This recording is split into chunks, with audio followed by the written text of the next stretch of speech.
Alright, hey everyone, this is Ash. Welcome back to the King's Speech. So a couple quick things before we dive into the chapter and everything stuff proper. So again, you are going to hear kind of a droning noise in the background, just because I do have my fan running. It is like 20 plus something degrees here, and I am boiling inside my house. So if I didn't have the fan on, I would pass out from heat exhaustion here, so I apologize for that. It shouldn't be hopefully like too distracting. I'm going to try to compensate, talking a little bit louder than normal. Hopefully I'll offset it. But I did a few quick tests before I started recording. Didn't seem like the fan noise was drowning out my voice or anything else like that.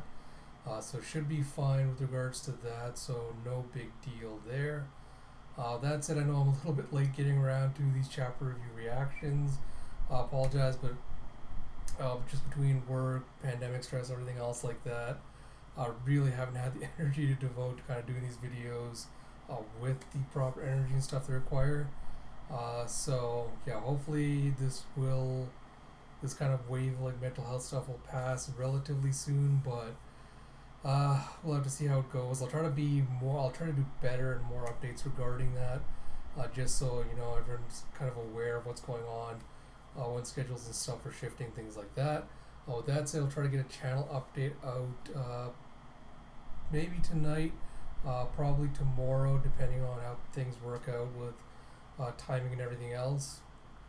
But just a quick update, I was planning on getting back to Alita this weekend, but I just haven't had time to recap, look at the older volumes and read through them again to kind of refresh myself on the events and things like that. So hopefully I'll be able to do that next week, catch up on it, and then next Saturday afternoon, I'm tentatively going to say I'll set up a live stream to get back to Alita. I'll look at my Twitter, I'll post something there once we get closer to the date. That'll probably be the best place to figure out times and stuff like that.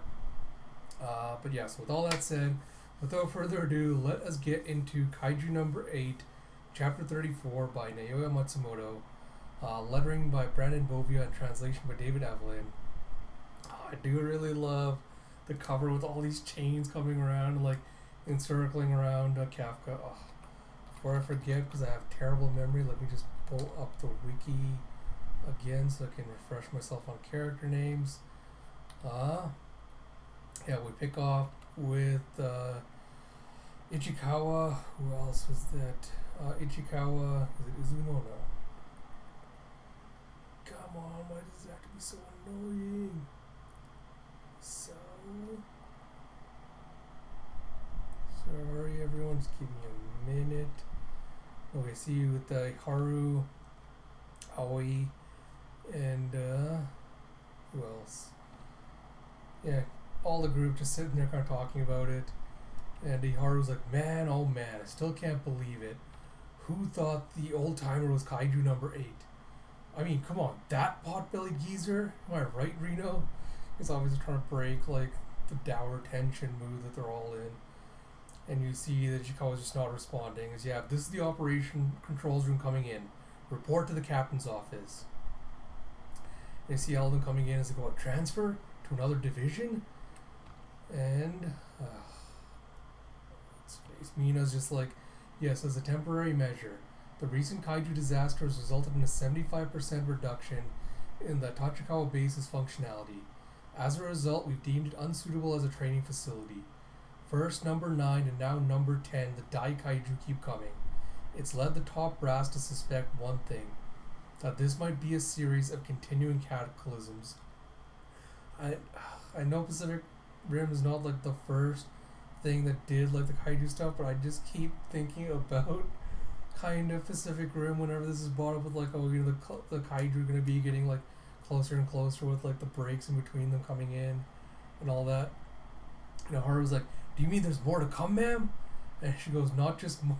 Like, exactly what I mean. Like, she goes, not just more, but possibly more at the same time. We need to prepare ourselves for that possibility. And you all are key. We're taking every division's most talented rookies and training them across division boundaries.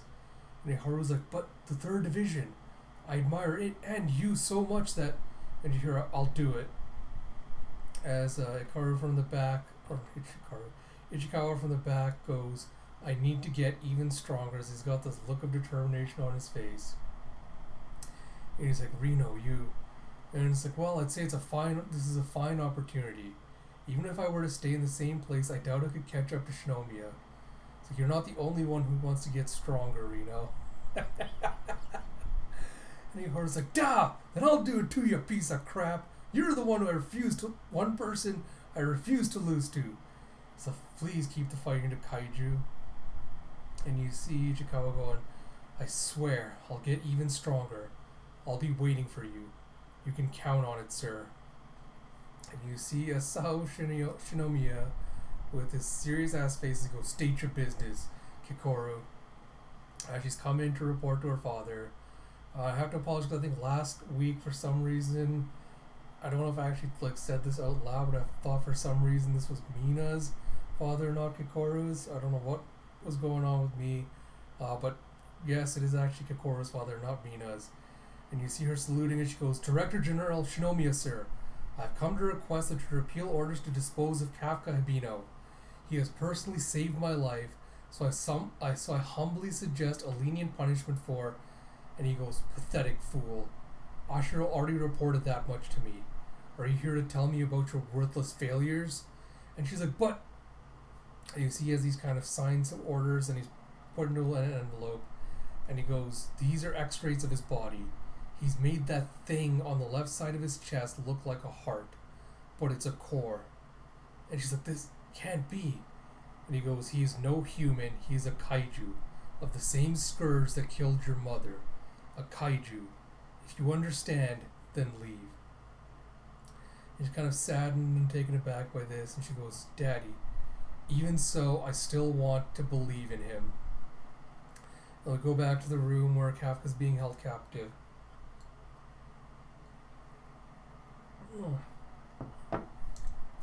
As he's still tied up. And he thinks back to Mina saying, if we can prove that you're human, there's a chance you can escape disposal. He goes, it's just as Mina says. I'll prove that I'm a human and get back to the others. It's like, first, I need to get them to hear me out. And you see it with the pushween, the doors start opening up. As Asao comes in this black suit, looking badass, flanked by all the other soldiers in the little, gas mask uniforms. As he goes, it's Director General Shinomiya? It's like, I never would have guessed the Director General would go in himself. That man always settles important matters personally. And Kafka tries to go, Director General, I assure you, I'm not a Kai. He goes, release his restraints. And you see the little controller up ahead in the room going, but sir, this is Kaiju number 8. It's far too dangerous to... And he just glares up at him as he goes, have you forgotten who I am? And he goes, if he's really a Daikaiju class threat, then he could easily break those manacles. He's here of his own free will. And you see a pushween as the restraints come off. And Kafka gets up and he's like, you might just hear me out. He's like, Director General Shinomiya, I'm a human and I... And the old man, no chill, just puts out a gun, starts shooting. Kafka's like, huh? You see, Kafka Hibino. And you see, what's the meaning of this, sir? And you see he's transformed his arm and blocked in front of his body so he can stop the bullets with the Kaiju kind of like arm shield. And you see in the next chapter, it's like, woof! As the guy, as Asao just comes up next and just grips him right in the chest and just squeezes. And he goes, I'll let you in on a little secret. In this world, a life form that can stop bullets with their bare skin could never be considered human. Kaiju number 8. And he just... this old man just grips him, the blood he's clenched in his fist, takes a little beaker and just pours it in as a sample. And Kafka's just getting mad at this old man. As we go straight into chapter 35. Oh, come on, load. Of course, Kaiju number 8, chapter 35 by Naoya Matsumoto, lettering by Brandon Movia, translation by David Evelyn. And he goes, in this world, a life form that can stop bullets with its bare skin could never be considered human. Kaiju number 8.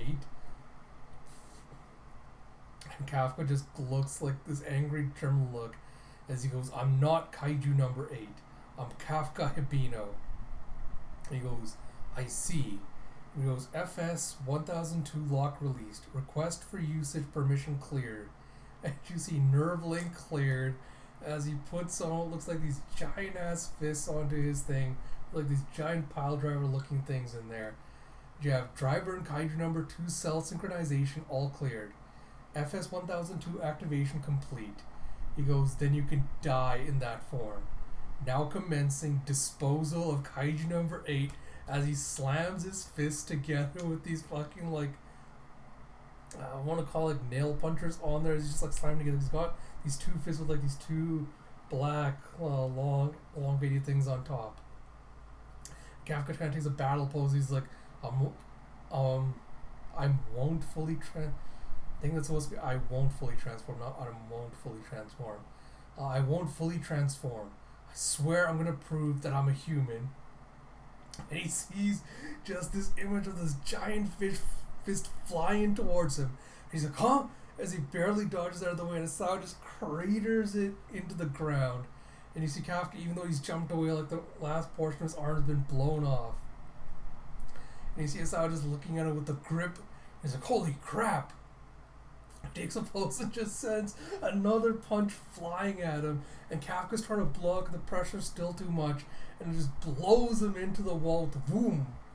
And you have, hasn't missed a beat, has he? In the past, he was hailed as the strongest soldier the Defense Force has ever seen. I love this. You see Kafka's even more transformed now. The base partially transformed. His body's transformed into the Kaiju form. And he goes, you're looking much more like a Kaiju now. And he slams his fist in with another crater. Kafka's like, I've got no choice but to dodge the Director General till he overheats.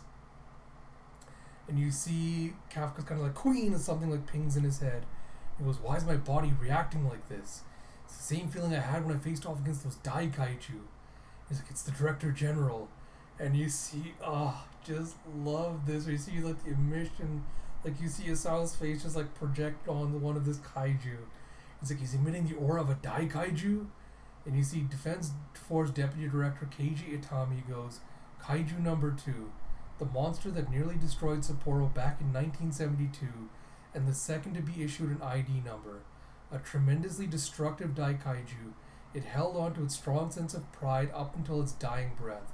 So you see this big Godzilla looking kaiju with like this club tail and like this reptilian face smashing through the city. As he goes, that suit and those arms were built number 2 as its base, and the only person capable of wielding them is your father, Isao Shinomiya. You see him just gritting his face. He comes in for another blow. Kafka just barely dodges. His arm gets blown off again.